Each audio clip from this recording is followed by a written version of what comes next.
Hey guys, welcome back to another review, and today I'm going to be taking a look at the 2007 Deluxe Class Jazz. I don't have a box for him, because I never got a box, but, so yeah, that's about it for that. But here's Jazz in his Pontiac Solstice mode, and I think it looks really good.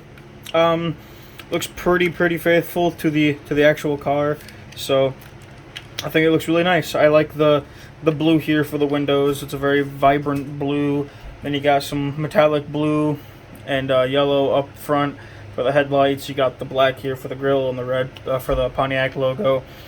On the back, you just have some red for the taillights and whatnot. You got some more black detail down here and on the other side. And as far as vehicle mode goes, I believe that's about it. It rolls as it should. That's about it. As far as accessories go, he comes with a gun, and it's this thing.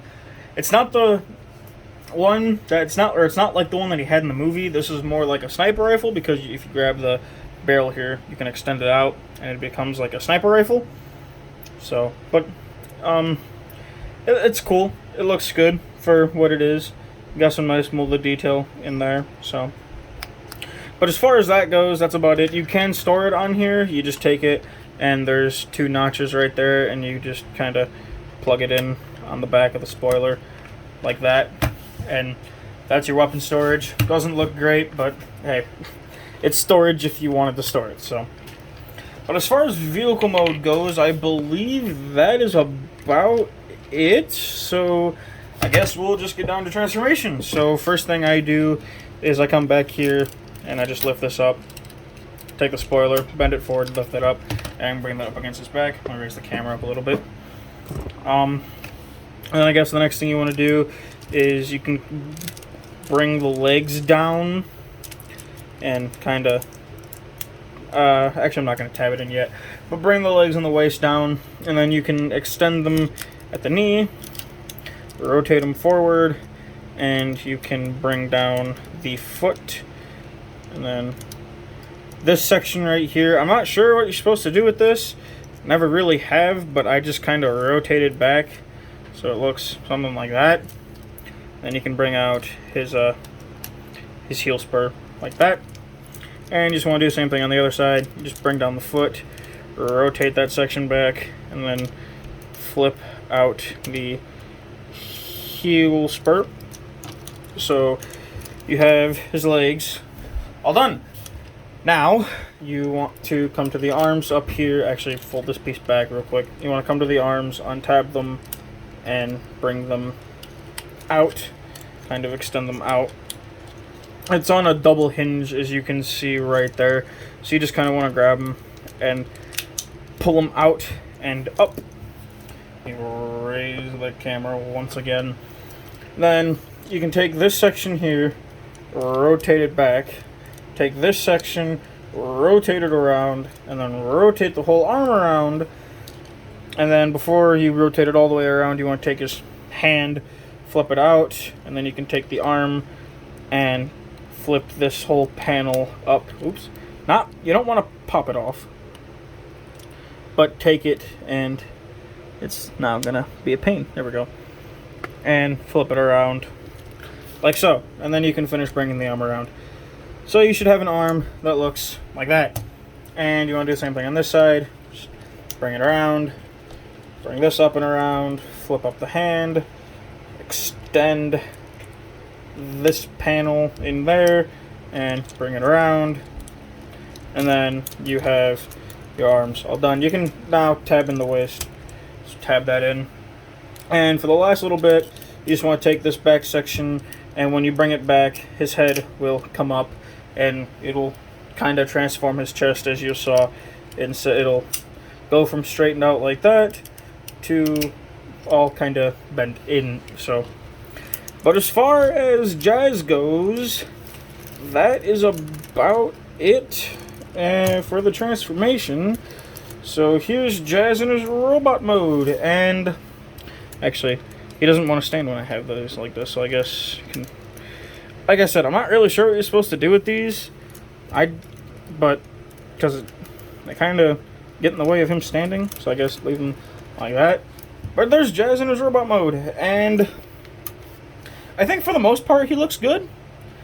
I mean, his design in the movie was weird. Granted, I like his design, but I guess trying to replicate that in a toy is kind of hard to do for their first time, so I can kind of see why. I do like the figure, though, so before somebody says, oh, you don't like the figure. No, I like the figure, but I will admit, it's very, very weird and very odd figure for what it was at the time. So, but as far as the detail goes, you have the nice blue for the visor, so that looks really nice. And then you have some nice coppery gold for the, kind of like some pistons and stuff. So it looks really nice, and got the Autobot symbol in his crotch right there. And then his fingers, or hands, I guess. I don't know what else you'd call that. And going up the back, you just have the roof of the car. So, pretty clean transformation, kind of, sort of, for the most part. I mean, it's all kind of kibbly, but as far as posability, the head is on a ball joint, so you can kind of do what you want with it. The arms, you can do a full 360. They can go in and out on either hinge. He has a elbow joint, and the arms are very weird. If you can tell, kind of don't like to stay where they're supposed to, but there. No. Yeah. Come on. So let me extend that piece back in. There we go. Now they want to stay. Okay, but you do have your elbow joint. No bicep swivel. Oops, I untapped his waist. Get back in there. There's no waist swivel. Your legs can go forward. They can go back. They can go out a little bit. You do get a knee swivel. You can bend and about that much at the knee, and there's absolutely nothing in the foot. And I keep bringing up putting back his heel spur. So, as far as weapons, you do have the sniper rifle, which you extend that. It plugs in to a port in his hand, so I fold up his hand and then extend out the arm and then just plug it in down at the bottom, kind of let that panel sit over top of the rifle, and you have something that looks like that. And you can also take off this back piece. You can rip this off, if I can get it off. Rip it off, and it actually can act as a shield. There's a peg here and a port in the wheel well that you can plug it in, and you can have something like, well, they don't want to stay, but you can have that going on if you want. So you can kind of have that, but personally I just leave it on them just because I don't really see a need to take it off. But if you want to, you can. There's always the option. So as far as comparison, here I have my Studio Series Jazz, and yeah, he looks better, but god damn it, was he cheaper. No. So yeah, that's about it for comparison. But as far as Jazz goes, he's a weird figure, but I do like it. I think as a figure of itself, he's a good toy, and he looks good on the shelf with the other Movie 1 figures. So if you're a fan of the Movie 1 designs or a fan of the Movie 1 toys, I definitely say pick them up if you can find them. I got mine off of eBay, which is about the only place you can find them now. But that's about it for the 2007 Deluxe Jazz. Thank you guys for watching, and have a good one.